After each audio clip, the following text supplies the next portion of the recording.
నమస్కారం. ఫిబ్రవరి క్యాలెండర్ చూద్దాం.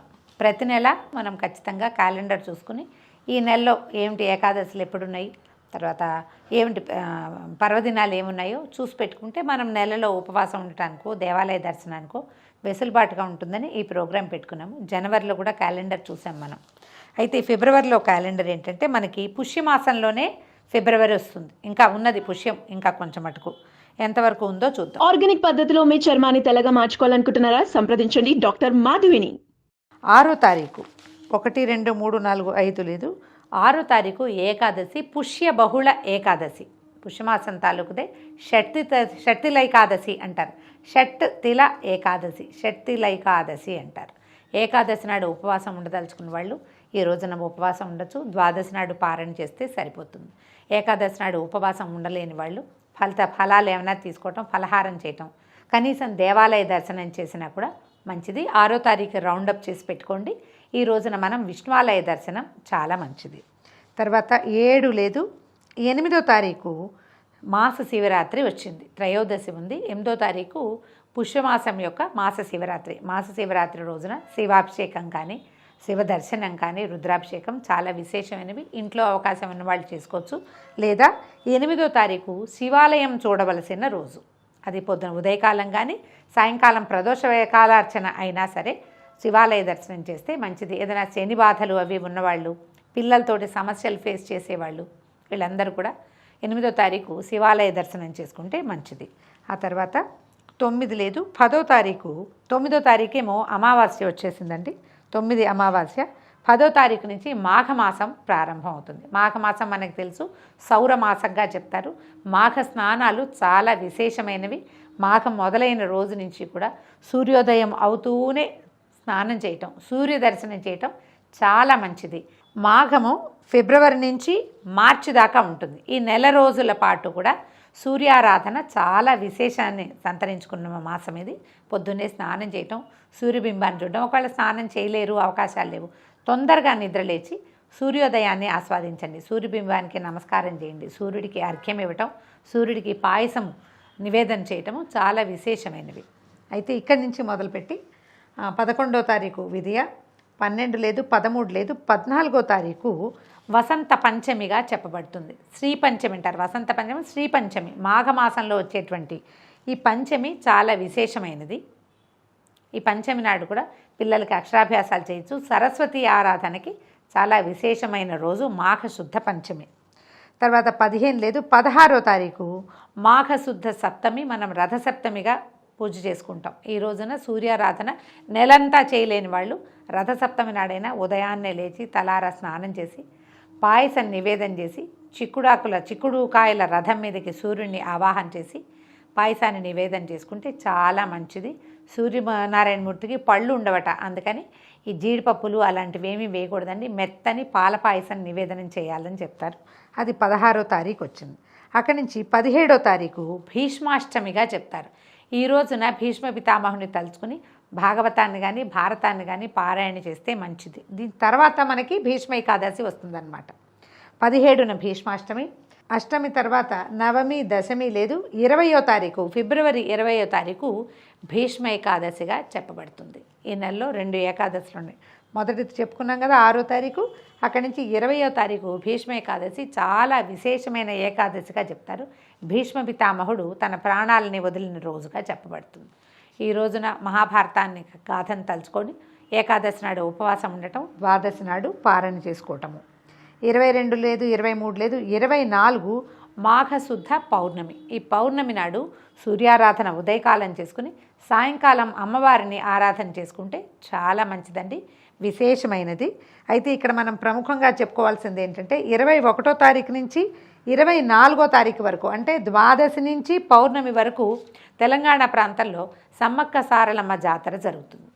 ఈ 4 రోజులు సమ్మక్క సారలమ్మని దర్శించడానికి వెళ్ళేవాళ్ళు, యాత్రికులు వాళ్ళ వెసులుబాటును బట్టి జాతర జరగటం ఇక్కడ ప్రధానమైన పండుగ కాబట్టి ఇది కూడా చెప్తున్నాం.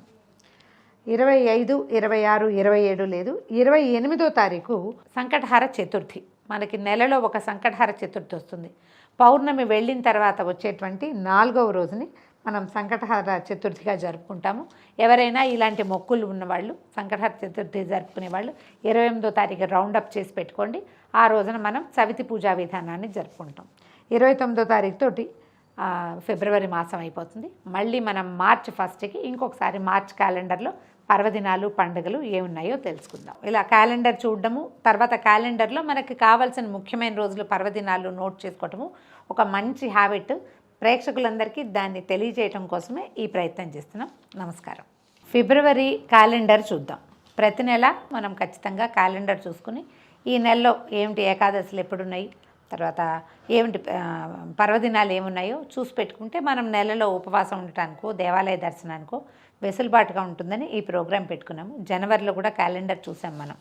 అయితే ఫిబ్రవరిలో క్యాలెండర్ ఏంటంటే మనకి పుష్యమాసంలోనే ఫిబ్రవరి వస్తుంది. ఇంకా ఉన్నది పుష్యం, ఇంకా కొంచెం మటుకు ఎంతవరకు ఉందో చూద్దాం. ఫిబ్రవరిలో 6వ తారీఖు 1, 2, 3, 4, 5 లేదు, 6వ తారీఖు ఏకాదశి, పుష్య బహుళ ఏకాదశి. పుష్యమాసం తాలూకుదే షట్తిలైకాదశి అంటారు. షట్ తిల ఏకాదశి, షట్తిలైకాదశి అంటారు. ఏకాదశి నాడు ఉపవాసం ఉండదలుచుకున్న వాళ్ళు ఈ రోజున ఉపవాసం ఉండొచ్చు. ద్వాదశి నాడు పారణ చేస్తే సరిపోతుంది. ఏకాదశి నాడు ఉపవాసం ఉండలేని వాళ్ళు ఫలాలు ఏమైనా తీసుకోవటం, ఫలహారం చేయటం, కనీసం దేవాలయ దర్శనం చేసినా కూడా మంచిది. 6వ తారీఖు రౌండప్ చేసి పెట్టుకోండి. ఈ రోజున మనం విష్ణువాలయ దర్శనం చాలా మంచిది. తర్వాత 7 లేదు, 8వ తారీఖు మాస శివరాత్రి వచ్చింది, త్రయోదశి ఉంది. 8వ తారీఖు పుష్యమాసం యొక్క మాస శివరాత్రి. మాస శివరాత్రి రోజున శివాభిషేకం కానీ శివ దర్శనం కానీ రుద్రాభిషేకం చాలా విశేషమైనవి. ఇంట్లో అవకాశం ఉన్న వాళ్ళు చేసుకోవచ్చు. లేదా 8వ తారీఖు శివాలయం చూడవలసిన రోజు.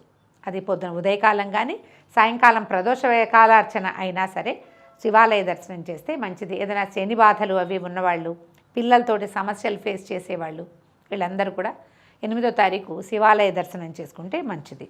ఆ తర్వాత 9 లేదు, 10వ తారీఖు. 9వ తారీఖేమో అమావాస్య వచ్చేసిందండి. 9 అమావాస్య. 10వ తారీఖు నుంచి మాఘమాసం ప్రారంభం అవుతుంది. మాఘమాసం మనకు తెలుసు సౌరమాసంగా చెప్తారు. మాఘ స్నానాలు చాలా విశేషమైనవి. మాఘం మొదలైన రోజు నుంచి కూడా సూర్యోదయం అవుతూనే స్నానం చేయటం, సూర్య దర్శనం చేయటం చాలా మంచిది. మాఘము ఫిబ్రవరి నుంచి మార్చి దాకా ఉంటుంది. ఈ నెల రోజుల పాటు కూడా సూర్యారాధన చాలా విశేషాన్ని సంతరించుకున్న మాసం ఇది. పొద్దున్నే స్నానం చేయటం, సూర్యబింబాన్ని చూడడం. ఒకవేళ స్నానం చేయలేరు, అవకాశాలు లేవు, తొందరగా నిద్రలేచి సూర్యోదయాన్ని ఆస్వాదించండి. సూర్యబింబానికి నమస్కారం చేయండి, సూర్యుడికి అర్ఘ్యం ఇవ్వటం, సూర్యుడికి పాయసం నివేదన చేయటము చాలా విశేషమైనవి. అయితే ఇక్కడి నుంచి మొదలుపెట్టి 11వ తారీఖు విధియ, 12 లేదు, 13 లేదు, 14వ తారీఖు వసంత పంచమిగా చెప్పబడుతుంది. శ్రీ పంచమి అంటారు. వసంత పంచమి, శ్రీ పంచమి మాఘమాసంలో వచ్చేటువంటి ఈ పంచమి చాలా విశేషమైనది. ఈ పంచమి నాడు కూడా పిల్లలకి అక్షరాభ్యాసాలు చేయొచ్చు. సరస్వతి ఆరాధనకి చాలా విశేషమైన రోజు మాఘశుద్ధ పంచమి. తర్వాత 15 లేదు, 16వ తారీఖు మాఘశుద్ధ సప్తమి. మనం రథసప్తమిగా పూజ చేసుకుంటాం. ఈ రోజున సూర్యారాధన నెలంతా చేయలేని వాళ్ళు రథసప్తమి నాడైనా ఉదయాన్నే లేచి తలారా స్నానం చేసి పాయసం నివేదన చేసి చిక్కుడు కాయల రథం మీదకి సూర్యుడిని ఆవాహన చేసి పాయసాన్ని నివేదన చేసుకుంటే చాలా మంచిది. సూర్యనారాయణమూర్తికి పళ్ళు ఉండవట, అందుకని ఈ జీడిపప్పులు అలాంటివి ఏమీ వేయకూడదండి. మెత్తని పాల పాయసం నివేదనం చేయాలని చెప్తారు. అది 16వ తారీఖు వచ్చింది. అక్కడి నుంచి 17వ తారీఖు భీష్మాష్టమిగా చెప్తారు. ఈ రోజున భీష్మ పితామహుని తలుచుకుని భాగవతాన్ని కానీ భారతాన్ని కానీ పారాయణ చేస్తే మంచిది. దీని తర్వాత మనకి భీష్మ ఏకాదశి వస్తుందన్నమాట. 17న భీష్మాష్టమి. అష్టమి తర్వాత నవమి, దశమి లేదు. 20వ తారీఖు ఫిబ్రవరి 20వ తారీఖు భీష్మ ఏకాదశిగా చెప్పబడుతుంది. ఈ నెలలో 2 ఏకాదశులు ఉన్నాయి. మొదటిది చెప్పుకున్నాం కదా 6వ తారీఖు.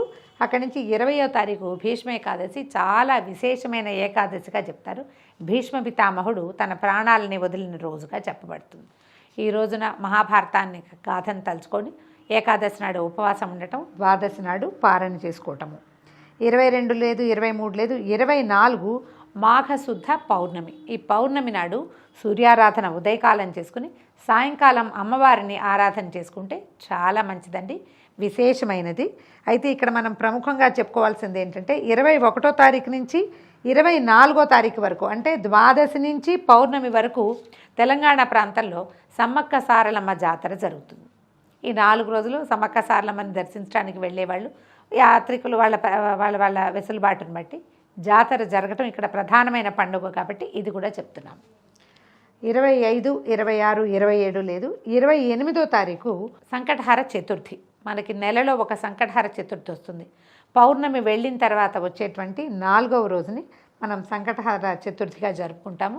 ఎవరైనా ఇలాంటి మొక్కులు ఉన్నవాళ్ళు సంకటహార చతుర్థి జరుపుకునే వాళ్ళు 28వ తారీఖు రౌండప్ చేసి పెట్టుకోండి. ఆ రోజున మనం సవితి పూజా విధానాన్ని జరుపుకుంటాం. 29వ తారీఖు తోటి ఫిబ్రవరి మాసం అయిపోతుంది. మళ్ళీ మనం మార్చి 1కి ఇంకొకసారి మార్చ్ క్యాలెండర్లో పర్వదినాలు పండుగలు ఏమున్నాయో తెలుసుకుందాం. ఇలా క్యాలెండర్ చూడడము, తర్వాత క్యాలెండర్లో మనకి కావాల్సిన ముఖ్యమైన రోజులు పర్వదినాలు నోట్ చేసుకోవటము ఒక మంచి హ్యాబిట్. ప్రేక్షకులందరికీ దాన్ని తెలియజేయటం కోసమే ఈ ప్రయత్నం చేస్తున్నాం. నమస్కారం.